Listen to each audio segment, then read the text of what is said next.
नमस्कार दोस्तों, आप सभी का study for UPSC PCS channel में स्वागत है। आज तारीख है 10 जनवरी 2025 ईस्वी और आज का न्यूज़पेपर आर्टिकल डिस्कशन का ये वीडियो होगा। 13 दिसंबर को पिछले महीने आपका परीक्षा हुआ था।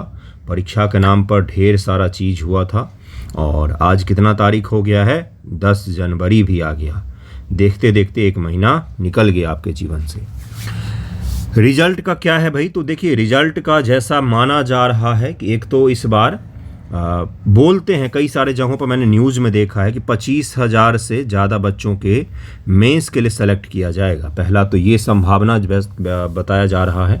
दूसरा ये है कि रिजल्ट कब आएगा, तो 25 जनवरी से 30 जनवरी के बीच में अनुमान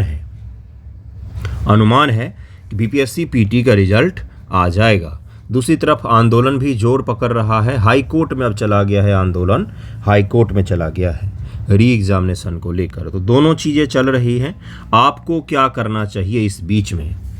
मेरा कोई लोभ लालच नहीं है, मेरा कोई कोचिंग वगैरह नहीं चलता है। आंसर राइटिंग के 2-4 ग्रुप चलते हैं, उसमें भी मोर देन इनफ बच्चे हो गए। इतने बच्चे हो गए हैं कि मैं उनको मैनेज नहीं कर पा रहा हूँ, इसलिए आजकल जोड़ना कम कर दिया है मैंने। फिर भी मैं आपको, बाकी आंसर राइटिंग थोड़ा पीछे हो गया है, वो इस सप्ताह में तो मैनेज कर ही लूँगा मैं किसी भी तरह से। देखिए, मैं आपको बताता हूँ आपको क्या करना चाहिए, ध्यान से सुनिएगा।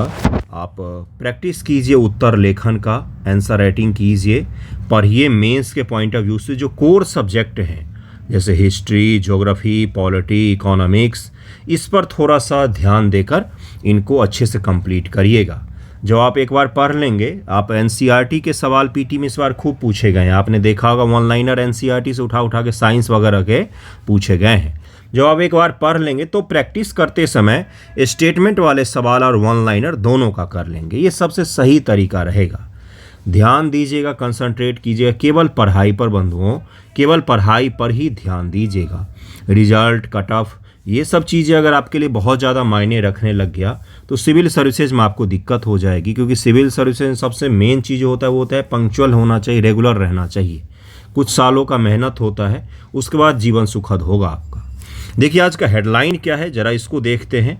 हेडलाइन है grant visa to Afghan student, patient, businessman. Taliban ने भारत सरकार को बोला है कि भाई साहब, आप हमारे स्टूडेंट्स को, हमारे मरीजों को, बिजनेसमैन को वीज़ा वगैरह दीजिए। दरअसल बात क्या, मैं पूरी कहानी आपको बताता हूँ। पूरी कहानी ये है कि पाकिस्तान बड़ा खुश हुआ था जब अफ़गानिस्तान में जो सरकार थी वो पलट गई और तालिबान ने वहाँ के सत्ता पर कब्जा कर लिया। इनको लगा, पाकिस्तान के लोगों को, पाकिस्तान की सरकार को, लोग नहीं सरकार को, कि ये हमारी जीत है और ये तो हमारे क्या बन के रहेंगे, तो पपेट बने कर रहेंगे तालिबान के शासक जो हैं। लेकिन तालिबान तो तालिबान है। उन्होंने जब अमेरिका रूस को पानी पिला दिया तो पाकिस्तान की इस खेत की मूली है। उन्होंने पाकिस्तान के साथ उनका बॉर्डर टेंशन शुरू हो गया और पाकिस्तान का जो खैबर पख्तूनख्वा का इलाका है उसके कुछ हिस्से पाकिस्तान के अफ़गानिस्तान के साथ लगते हैं और हम ये बोलते हैं कि हम इस बॉर्डर को नहीं मानते हैं, हम इस बॉर्डर को मानते ही नहीं हैं। हमारा इलाका तो पाकिस्तान के बहुत सारे आगे हिस्से तक जाता है। इसको लेकर विवाद शुरू हो गया। इसके साथ साथ तहरीके तालिबान पाकिस्तान, TTP एक नामक संस्था है, जिसको लेकर भी विवाद दोनों संस्था में शुरू हो गया, दोनों देशों में शुरू हो गया। अफगानिस्तान के कुछ इलाकों पाकिस्तान की एयरफोर्स ने स्ट्राइक किया, दोनों देशों के बीच में टेंशन की स्थिति बन गई। ध्यान से सुनिएगा। एक कॉरिडोर है, वखान कॉरिडोर जिसको कहा जाता है। मैं आपको मैप पढ़ाऊंगा और आज वो पढ़ेंगे हम लोग। वखान कॉरिडोर कहा जाता है, चर्चा में रहा वखान कॉरिडोर कहाँ है, इस प्रकार के सवाल पूछा। ये बहुत ही पतला सा इलाका, इसको अफगानिस्तान का चिकन नेक कहा जाता है। अफगानिस्तान का बॉर्डर अभी मैं दिखाऊंगा मैप, तो उसमें इस प्रकार से वखान कॉरिडोर निकला हुआ है। ये इसको चीन से जोड़ता है और ये POK के रीजन से भारत से भी जोड़ता है। हालांकि POK पर अभी पाकिस्तान का कब्जा है। इस वखान कॉरिडोर को पाकिस्तान चाहता है हम कब्जा कर लें, जिससे तालिबान जो है वो डायरेक्टली चीन के साथ ना जुड़ पाए और इसका बाहरी के देशों से संपर्क में और कमी हो जाए। अब इस वखान कॉरिडोर को लेकर और टेंशन उत्पन्न हो गया है पाकिस्तान और अफगानिस्तान के बीच में। पाकिस्तान का नया दुश्मन कौन? भारत नहीं, कौन? अफगानिस्तान। अब इसी चीज़ को लेकर भारत सरकार ने देखा है कि ये मौका है, अफगानिस्तान गवर्नमेंट के साथ में अच्छे स्तर की, हाई लेवल का, टॉप लेवल की वार्तालाप को उन्होंने शुरू किया है और ये चीज़ अच्छी चीज़ है, पहले ही हमें शुरू करना चाहिए था। तो विक्रम मिस्री जी जो हैं भारत के क्या हैं, ये तो विदेश सचिव हैं। इन्होंने दुबई में वार्तालाप की किससे, तो अफगानिस्तान के एक्टिंग फॉरेन मिनिस्टर हैं आमिर खान मुताकी, इनसे बातचीत की है। और बातचीत करने के बाद आगे के रिलेशन के लिए हम लोगों ने बात किया है कि हम हर क्षेत्र में फिर से काम करेंगे। जिस प्रकार से इससे पहले करजई की सरकार थी या दूसरी जो सरकारें थी उस समय भारत काम कर रहा था अफगानिस्तान में, उसी प्रकार से अभी अफगानिस्तान में भारत काम करेगा।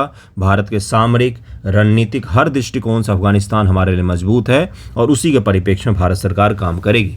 तो वखान कॉरिडोर को समझेंगे। पहले आपके दिमाग में कॉन्सेप्ट बन गया कि विवाद क्या है। दरअसल में दुश्मन का दुश्मन जो होता है वो दोस्त होता है। तो पाकिस्तान और भारत की नहीं बनती और पाकिस्तान अफगानिस्तान की भी नहीं बन रही है, तो अफगानिस्तान और भारत की तो बननी तय ही है। इसको भी ज़रा हम लोग समझेंगे, इसको ज़रा समझेंगे। सुप्रीम कोर्ट में सेम सेक्स मैरिज को लेकर, समलैंगिक विवाह को मान्यता देने को लेकर, देखिए समलैंगिक संबंधों को धारा 377 के कुछ हिस्सों को रद्द करके सुप्रीम कोर्ट ने 2018 में समलैंगिक संबंधों को भारत में मान्यता दे दी थी। लेकिन समलैंगिक मैरिज को, अभी भी विवाह को मान्यता भारत में नहीं दिया गया है। सुप्रीम कोर्ट ने बोला कि हम इस पर मान्यता नहीं दे सकते हैं, ये स्टेट का काम है। स्टेट बोले तो आर्टिकल 12 यानी कि संसद का काम है कि वो किसको विवाह करने के, किसके विवाह को मान्यता देती है और किसको नहीं देती है। संसद में सभी राज्य, सभी क्षेत्र, सभी तरह के लोग हैं, वो इस पर वाद विवाद करेंगे, वो इस पर फैसला लेंगे, वो इस पर एक्ट बनाएंगे। ये 4 जज मिलकर तय नहीं कर सकते हैं कि देश में समलैंगिक विवाह को, विवाह एक संस्था है, मैरिज एक इंस्टीट्यूशन होता है। तो ये जो हम पढ़ते हैं कि स्टेटमेंट, ये स्टेटमेंट बहुत बड़ी स्टेटमेंट होती है। इसको समझने के लिए आपको समझना पड़ेगा कि विवाह क्या है, एक सामाजिक मान्यता है। कोई 2 कपल ऐसे ही रह रहे होते हैं तो उनको आप सामाजिक रूप से मान्यता नहीं मिलता है, उनको देखने के दृष्टिकोण अलग होते हैं। वही विवाह के पश्चात उनको देखने का दृष्टिकोण आपका बदल जाता है। तो ये क्यों होता है? क्योंकि सामाजिक मान्यता मिल जाती है। क्या बोलते हैं इसको? सामाजिक मान्यता मिल जाती है। समाज ने इसको वेरीफाई कर दिया कि हाँ, ये 2 लोग साथ में रह सकते हैं। अब समाज जिस दिन ये वेरीफाई करने लग जाएगा कि सेम सेक्स मैरिज भी सही होगा, उस दिन हम मान लेंगे कि ये चीज़ सही होगा। तो इसलिए सुप्रीम कोर्ट ने बोला है ये काम हमारा नहीं है, ये भारत की संसद को डिसाइड करना चाहिए कि ये चीज़ भारत में लीगल होगा या नहीं। सुप्रीम कोर्ट ने उस पिटीशन को खारिज कर दिया और उसको आगे बढ़ा दिया। इसके साथ भारत में जेनॉन प्रोजेक्ट एक चल रहा है, उसको भी हम लोग पढ़ेंगे और कुछ टॉपिक है उसको पढ़ते हैं। चलिए शुरू करते एक एक करके। देखिए क्या है आज का पहला टॉपिक, वखान कॉरिडोर है पहला टॉपिक। पहले वखान कॉरिडोर को देखेंगे। देखिए ये कौन सा इलाका है, ये तजाकिस्तान है। यहाँ पर दिख रहा है आपको, ये छोटा सा मैप दिख रहा है, ये छोटा सा मैप, ये अफगानिस्तान है, ये पाकिस्तान है, यहाँ पर तजाकिस्तान है और यहीं से छोटा सा भारत है। पीओके है दरअसल में, जो पाकिस्तान के कब्जा में है, पीओके है दरअसल में। ओके, तो यही है वखान कॉरिडोर। ये जो पतला सा आपको दिख रहा है ना, यहाँ पर ये जो दिख रहा है एरिया, यही है वखान कॉरिडोर। इसको अफगानिस्तान का चिकन नेक कहा जाता है। अब इसको पाकिस्तान आसानी से कट कर सकता है, इस पर कब्जा कर सकता है और इससे क्या होगा, अफगानिस्तान का सॉवरेनिटी जो है, संप्रभुता जो है, उसको नुकसान पहुंचेगा। और देखिए एक चीज़ और, अफगानिस्तान जो है ये चीन से इसी के थ्रू में कनेक्ट हो रहा है। चीन का बॉर्डर यहाँ पर है तो इसी से कनेक्ट हो रहा है ये, तो ये इसको बड़ा नुकसान हो जाएगा। तो वखान कॉरिडोर भी चर्चा में आ गया है। कहाँ पर है ये? जिसका आकार काफ़ी बड़ा है, लंबाई में बड़ा है। 5 देश, अफगानिस्तान, तजाकिस्तान, चीन, पाकिस्तान और भारत के चौराहे पर स्थित है। ये इतने सारे देश के चौराहे पर स्थित है। कौन सा जगह? तो वखान कॉरिडोर। वखान को भारत क्यों? भारत की 80 किलोमीटर की सीमा लगती है ना अफगानिस्तान से। हम लोग पढ़ते हैं बचपन से MBA, क्या पढ़ते हैं? बचपन से MBA। इसमें सबसे अंत में क्या आता है? 1 मिनट, MBA इसमें सबसे अंत में आता है अफगानिस्तान। ये क्या है भाई? बचपन से MBA। ये है भारत के जो सीमा लगती है ना अलग अलग देशों से, तो उसी का क्रम है। सबसे बड़ी सीमा बांग्लादेश से, फिर चीन से, फिर पाकिस्तान से, फिर नेपाल से, फिर म्यांमार से, फिर भूटान से, फिर अफगानिस्तान से। तो ये पूरा है। तो अफगानिस्तान सबसे अंत में आता है। सबसे छोटी सीमा हमारी लगती है, लेकिन दरअसल POK की लगती है। तो पाकिस्तान उस पर कब्जा किया हुआ है। यह एक सक्रिय, दुर्गम और बामुश्किल पहुंच योग्य भूमि की पट्टी है। यह गलियारा पश्चिम सिल्क रोड पर सबसे महत्वपूर्ण जंक्शन बिंदुओं में से एक है। उपलब्ध अभिलेखों के अनुसार वखान कॉरिडोर की दक्षिणी सीमा डुरंड रेखा दक्षिण द्वारा बनाई गई, जबकि उत्तरी भाग 1895 के पामीर सीमा आयोग के परिणाम स्वरूप अस्तित्व में आया था। और यही ये डूरंड लाइन को तालिबान की जो सरकार है वो बोलती है हम नहीं मानेंगे इसको, हम नहीं मानते, और उससे विवाद हो रहा है इनको। लिटिल पामीर बखान कॉरिडोर के सिरे पर स्थित क्षेत्र सीपीईसी के लिए महत्वपूर्ण चौराहे के रूप में विकसित हो रहा है, क्योंकि यह क्षेत्र चीन के बेल्ट एंड रोड इनिशिएटिव के लिए महत्वपूर्ण है। ऐसा प्रतीत होता है कि चीन अब इस कॉरिडोर को शक्ति या संघर्ष गलियारे के अजीब मामले में बदलने की योजना बना रहा है। और भी क्यों चर्चा में भी वर्तमान में है, तो वर्तमान में है कि पाकिस्तान इस पर नज़र बना के बैठा हुआ है कि हम इसको कब्जा लें, और ये कब्जाना सही नहीं होगा। ठीक है, तो भारत सरकार ने अफगानिस्तान को अपना सपोर्ट दिया है। भारत के लिए महत्व क्या है? बखान कॉरिडोर भौगोलिक स्थिति मध्य एशिया के संदर्भ भारत के भू रणनीतिक रूप से महत्वपूर्ण बनाती है। यह गलियारा पश्चिमी सिल्क रोड, ग्रेट गेम, शीत युद्ध का केंद्रीय विषय रहा। अब चीन बखान गलियारे के शक्ति संघर्ष के गलियारे के रूप में परिवर्तित करने की योजना बना रहा है। भारतीय परिप्रेक्ष्य से गिलगित बल्तिस्तान बखान कॉरिडोर क्षेत्र मध्य एशियाई गणराज्य और उसके विस्तारित बाजारों के लिए भारत के प्रवेश द्वार के रूप में उभर सकता है, लेकिन अभी उभरा नहीं है। ठीक है, अगला देखिए क्या, बखान कॉरिडोर में चीन की दखल बढ़ गया है। चीन का दखल बढ़ गया है, क्यों भाई? तो अफगानिस्तान को चीन से यही कनेक्ट करता है, और चीन जब से तालिबान की सरकार आई है ना अफगानिस्तान में, तब से ही कुछ ज़्यादा ही इंटरेस्ट ले रहा है वहाँ पर, इस कारण से भी ये चर्चा में रहता है। तो बखान कॉरिडोर के बारे में आपको पता चल गया, क्या उसका रणनीतिक महत्व है ये पता चल गया, क्या है ये ग्रेट गेम शुरू जो हो गया है भारत, अफगानिस्तान, पाकिस्तान, चीन के बीच में, ये भी आपको समझ में आ गया होगा। 2 ग्रुप बन रहे हैं यहाँ पर। कौन सा है एक ग्रुप? एक बन रहा है पाकिस्तान और चीन का। आईआर में पढ़ाऊंगा, मैं इंटरेस्टिंग तरीके से आईआर पढ़ाता हूँ, ग्रुप पढ़ाऊंगा, एक बार रिजल्ट क्लियर हो जाए बच्चों का। दूसरा है आपका भारत, इंडिया और अफगानिस्तान का ग्रुप बन रहा है, जिसमें सेंट्रल एशिया के जो देश हैं ये भारत के सपोर्ट करते हैं हमेशा से। ये 2 गुट बन रहा है अपने कहाँ पर? तो उत्तर पश्चिम के इलाकों में। आप भारत के इतिहास को अगर पढ़ेंगे सही तरीके से, तो उत्तर पश्चिम का जो भारत का भाग है, हमेशा से, आज से नहीं, सिकंदर के ज़माने से लेकर आज तक यही वो भाग है जो भारत को हमेशा अस्थिर करने की कोशिश करता रहता है। इसी भाग से सबसे ज़्यादा दिक्कत परेशानियां भारत में आई हैं। अगला देखिए क्या है, जेड मोड़ सुरंग, इसको क्या कहा जाता है? जेड मोड़ सुरंग कहा जाता है। क्या है ये? तो मोदी जी इसका उद्घाटन करेंगे, और रणनीतिक रूप से बहुत महत्वपूर्ण है। जम्मू कश्मीर और लेह को ये जोड़ेगा सुरंग के माध्यम से। इसका नाम जेड मोड़ क्यों है? क्योंकि यहाँ पर सड़क एक है जो जेड के आकार की तरह मुड़ी हुई है, इसलिए इसका जेड मोड़ सुरंग नाम दे दिया गया है। ठीक है, क्या नाम दे दिया गया? जेड मोड़ सुरंग नाम दे दिया गया है। एक और टॉपिक है गुरु, मैं आपको बताता हूँ, उस पर मैं डिटेल पढ़ाऊँगा। अमेरिका के सैन फ्रांसिस्को में, अमेरिका का सैन फ्रांसिस्को, हॉलीवुड कैलिफोर्निया नाम सुना होगा आपने। ये अमेरिका का सबसे समृद्ध इलाका, वैसे अमेरिका के हर इलाके ही समृद्ध हैं, लेकिन ये अमेरिका में भी सबसे समृद्ध लोगों का रहवास है। यहीं पर रहते हैं वो।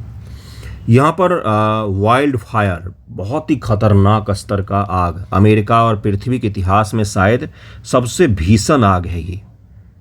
क्यों लगा है? क्योंकि यहाँ पर भौगोलिक कंडीशन ऐसा है, पेड़ उस प्रकार के पाए जाते हैं, और दूसरा क्या है, यहाँ पर हवा की रफ्तार बहुत तेज़ होती है इस महीने के दौरान, सूखा जैसा मौसम होता है, तो इस कारण से यहाँ पर आग लगी है। और आग ऐसी लगी है, हॉलीवुड हिल्स का नाम आपने सुना है, जहाँ पर एवरेज प्रॉपर्टी की कीमत 100 करोड़ होती है। 15,000 घर जल गए हैं। बड़े बड़े टॉम हैंक्स का नाम सुना है आपने, बड़े बड़े एक्टर, सेलिब्रिटीज़, उनके घर जल गए हैं, घर खाली करना पड़ गया उन सभी लोगों को। और अमेरिका के सबसे समृद्ध इलाकों में आग लगी है ये। ऑन एन एवरेज 2 लाख लोगों को वहाँ से इवैक्यूएट किया गया है।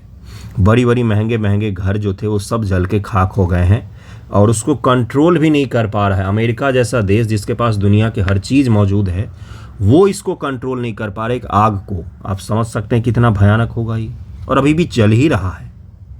बताया जा रहा है कि शहर का सबसे समृद्ध इलाका जल गया है। इसको हम लोग अलग से किसी दिन पढ़ेंगे। पहले थोड़ा सा देखते हैं कि क्या होता है, और भी कारण कुछ निकल के आए। एक कारण तो मुंह खोल के सब लोग बोल देते जलवायु परिवर्तन, मुंह खोला बोल दिया जलवायु परिवर्तन, कोई छींकता भी है तो जलवायु परिवर्तन होगा वो कारण, लेकिन और भी कुछ कारण हो सकता है। कैलिफोर्निया में आग की आज की घटना तो नहीं है, ये तो आज से 200 साल पहले जाएंगे तो भी आपको न्यूज़पेपर में दिखेगा कि पहले भी आग लगते रहे इतिहास में भी। ठीक है, तो इस टॉपिक को भी हम लोग अलग से देखेंगे। प्राकृतिक आपदा में आएगा ये। वाइल्ड फायर अमेरिका में हर साल ही लगता है, इस बार कुछ ज़्यादा ही हो गया है। जेडमोर सुरंग के बारे में देखते हैं। जेडमोर सुरंग 6.4 किलोमीटर लंबी सुरंग है जो सोनमर्ग स्वास्थ्य रिसोर्ट को मध्य कश्मीर के गंदेरबल जिले के कंगन शहर से जोड़ती है। यह सुरंग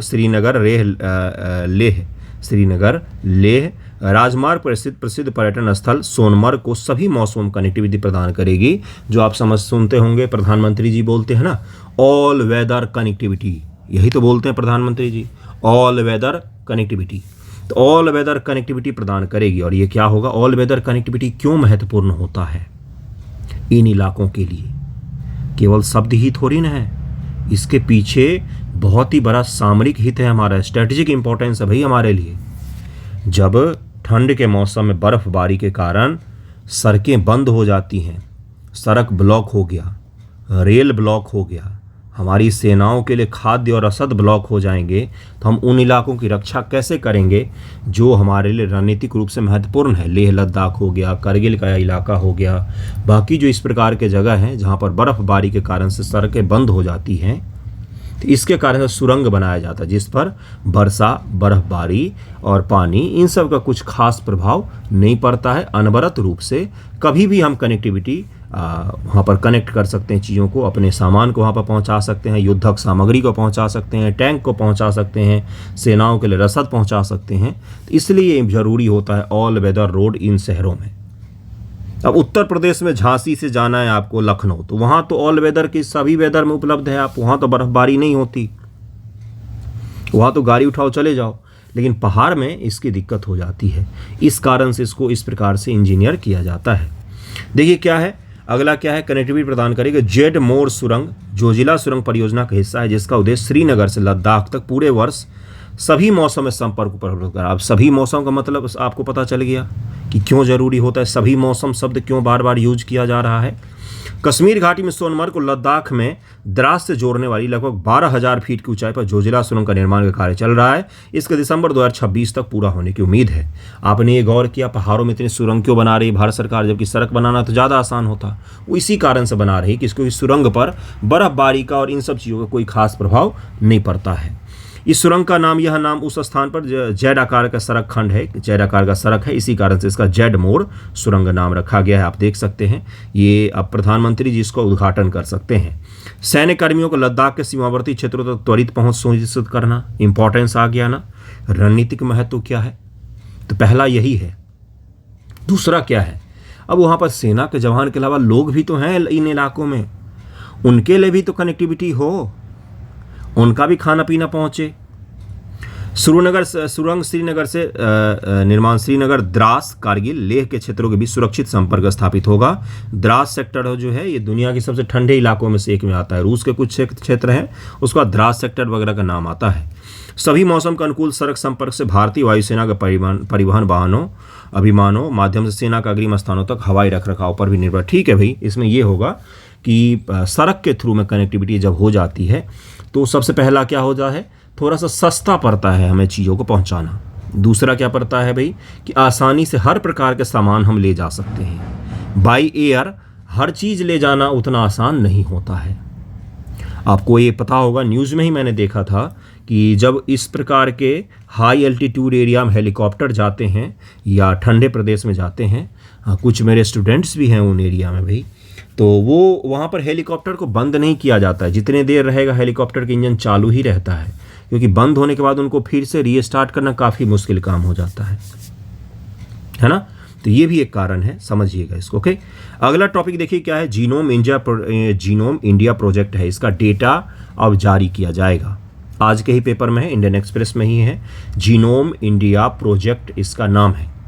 क्या है ये, भारतीय लोगों में अलग अलग पॉपुलेशन के समूह, जनसंख्या समूह अलग अलग, उनके जीन का अध्ययन करना है। हमें जीन, आपके जो जीन होंगे उन जीन का अध्ययन करना है कि ये जीन किस प्रकार का है, क्या इसमें कमियां हैं, क्या इसमें अच्छाई है, किस तरह की चीज़ें इस पर अच्छी रहेंगी, किस प्रकार का पॉपुलेशन है, कहाँ से आए हुए लोग हैं, सब कुछ इस चीज़ में जीनोम प्रोजेक्ट के तहत में अध्ययन किया जा रहा है।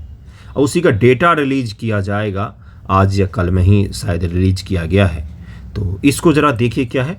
जैव प्रौद्योगिकी विभाग DBT डिपार्टमेंट ऑफ बायोटेक्नोलॉजी द्वारा वित्त पोषित समन्वित परियोजना जीनोम इंडिया प्रोजेक्ट ने घोषणा की कि जिसमें 10,000 भारतीय जीनोमों का अनुक्रम किया गया, एक सीक्वेंसिंग की जाती है, जीनों की अध्ययन किया जाता है, सीक्वेंसिंग की जाती है। किस प्रोजेक्ट के तहत में? तो जीनोम इंडिया प्रोजेक्ट। किसने इसको किया है? तो DBT department of biotechnology 10,000 genome का सीक्वेंसिंग किया है हमने। इसके अनुप्रयोग भी पढ़ेंगे, एप्लीकेशन ही पढ़ेंगे। सबसे बड़ा टॉपिक आज का यही है। जीनोम इंडिया प्रोजेक्ट है क्या? आपसे पीटी में पूछा जा सकता है, मेंस में साइंस एंड टेक में जो करंट अफेयर पूछा जाता है। बीपीएससी में बात करूँ तो GS2 पेपर सेक्शन 3 में तो हो सकता है लॉन्ग फॉर्मेट में ही पूछ ले। लॉन्ग फॉर्मेट पूछे कि भाई जीनोम इंडिया प्रोजेक्ट जो है ये क्या है और इसका महत्व क्या है तथा इसका अनुप्रयोग क्या है, एप्लीकेशन क्या है, ये सवाल पूछ सकता है आपसे। लिखने की कोशिश कीजिएगा जरा आज खुद से। मैं तो आंसर राइटिंग में आज नकल करवाऊंगा ही, है ना। तो इस प्रकार से लिख सकते हो सकता है पीटी में पूछ ले। सबसे खराब सवाल पूछेगा तो कितने भारतीयों का जीनोम सीक्वेंसिंग किया गया है।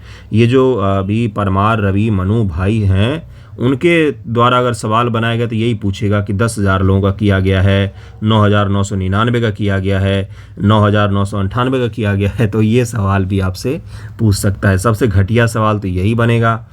DBT द्वारा 3 जनवरी 2020 को दूसरा सवाल, महत्वाकांक्षी जीनोम इंडिया प्रोजेक्ट शुरू किया गया। इसका नेतृत्व भारतीय विज्ञान संस्थान Indian institute of science Bengaluru स्थित मस्तिष्क अनुसंधान केंद्र द्वारा किया जाता है। साथ ही इसमें 20 संस्थानों का सहयोग भी है। IISc बेंगलोर और उसका जो मस्तिष्क का डिपार्टमेंट है वो कर रहा है, और डिपार्टमेंट ऑफ बायोटेक्नोलॉजी। इस परियोजना भारतीय आबादी में रोग की प्रवृत्ति को समझना, पुनर्उन्मानित निदान चिन्हक प्रकाशित करने के लिए 10,000 व्यक्तियों के संपूर्ण जीनोम अनुक्रम डेटा के साथ विश्लेषण भी शामिल है। भारत के 1.3 बिलियन की आबादी में 4,600 से अधिक जनसंख्या समूह शामिल है। 4,600 से ज़्यादा जनसंख्या का समूह है। हमारे जो पॉपुलेशन है कितना है? 1.4 बिलियन बोल दीजिए, 1 करोड़ 140 करोड़ है करीब में, है ना। तो उसमें 4600 प्रकार की विविधताएं हैं जनसंख्या में। तो उसी का अध्ययन कर रहे हैं हम लोग, जिसमें कई अंतर्निहित है। निकट जातीय समूहों में विवाह है जो अनुवांशिक विविधता और रोग उत्पन्न करने वाले उत्परिवर्तनों में योगदान करते हैं, है ना। तो ये भी एक कारण है। 8 पेटाबाइट का यह विशाल डेटा सेट, पेटाबाइट है ये, गीगाबाइट, पेटाबाइट बहुत बड़ा हो गया, जो भारतीय जैविक डेटा केंद्र में संग्रहित किया जाएगा। वर्ष 2022 में उद्घाटन किया गया IBDC भारतीय जैविक डेटा केंद्र लाइफ साइंस डेटा के लिए भारत का पहला राष्ट्रीय भंडार है। भारत विशिष्ट अनुवांशिक डेटा पर महत्वपूर्ण है क्योंकि प्रारंभिक हृदय गति रुकने से जुड़े MYBPC3 जैसे उत्परिवर्तन वैश्विक स्तर की तुलना में स्थानीय स्तर पर अधिक प्रचलित हैं। भारतीय आबादी के 4.5% को ये प्रभावित करता है। इसलिए हम इस जीनों का सीक्वेंस करके अध्ययन कर रहे हैं कि आखिर क्या है ये दिक्कत और क्या इसका समाधान हो सकता है। भारत जिसके पास विश्व की सबसे बड़ी अनुवांशिक प्रयोगशाला है, देश के विस्तारित जीव विज्ञान क्षेत्र के विस्तार के लिए महत्वपूर्ण है, जिससे भारत के भविष्य के प्रक्षेप पत्र को आकार देने के लिए 2014 में $10 बिलियन से बढ़कर 2024 में $130 बिलियन अमेरिकी डॉलर से अधिक होने की आशा है। भारत के पास जीनोम को लेकर दुनिया के सबसे बड़ी प्रयोगशालाओं में से एक है और यहाँ पर हम अध्ययन कर रहे हैं। देखिए ये तो हो गया पीटी के रिगार्डिंग, थोड़े बहुत फैक्ट हो गए, लेकिन आपसे पूछेगा क्या, जीनोम अनुक्रम होता क्या है, उस पर भी चलेंगे हम लोग। देखिए नोट क्या है, एक वैश्विक टीम की सहायता से प्रथम पूर्ण मानव जीनोम को अनुक्रमित किया गया था। यह 13 वर्ष की अवधि तक $3 बिलियन के बाद 2003 में निर्मित हुआ था। भारत द्वारा प्रथम पूर्ण मानव जीनोम की घोषणा 2009 में की गई थी। ठीक है, तो विश्व स्तर पर भी एक जीनोम प्रोजेक्ट चला था जिसका बायो में पढ़ा होगा आप लोगों ने। हालांकि वर्तमान में संपूर्ण मानव जीनोम को अनुक्रमित करने के साथ सभी प्रकार की गुणवत्ता जांच में केवल 5 दिन का समय लगता है। जीनोम अनुक्रम क्या है? जीन और DNA, deoxy ribo nucleic acid, जिसको क्या कहा जाता है? डीएनए, वह अणु है जो सभी ज्ञात सजीवों और कई वायरस के विकास, कार्यप्रणाली, वृद्धि, प्रजनन के लिए आनुवांशिक निर्देश देता है। और इसी से तय होता है आपके बाल कैसे होंगे, आपके आँख के कलर क्या होगा, आपका पुतली कैसा होगा, ये सब कुछ इसी से तय होता है।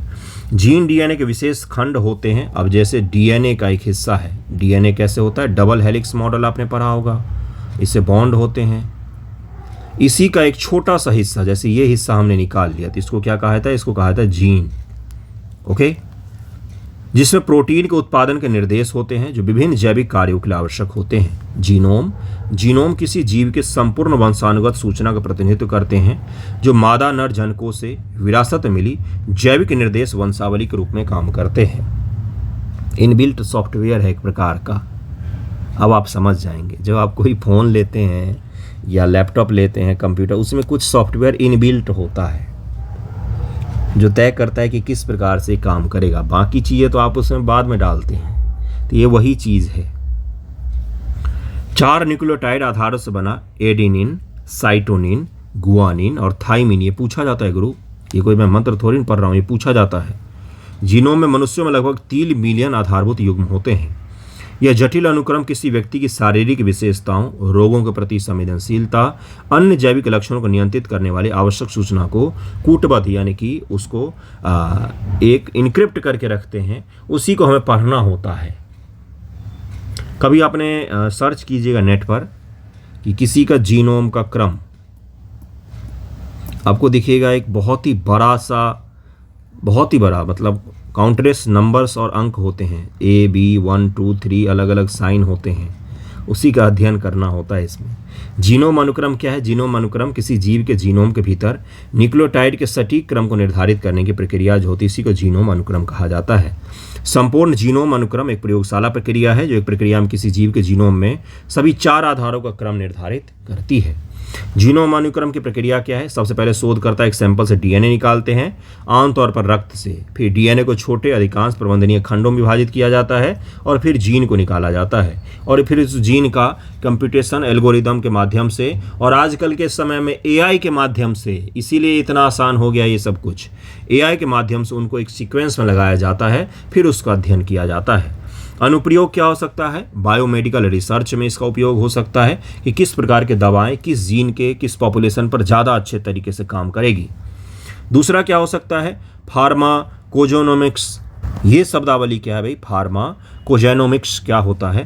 तो जीनोम अनुक्रम रोगियों को आनुवंशिक संरचना के आधार पर विभिन्न दवाओं के सेवन से उनके शरीर के प्रतिक्रिया के संबंध के अनुमान लगाने में भी हमें मदद कर सकते हैं कि किस दवा के खाने से इस जीनोम के व्यक्तियों पर किस प्रकार का इम्पैक्ट हो सकता है, उसके अध्ययन के लिए भी इसका उपयोग किया जा सकता है।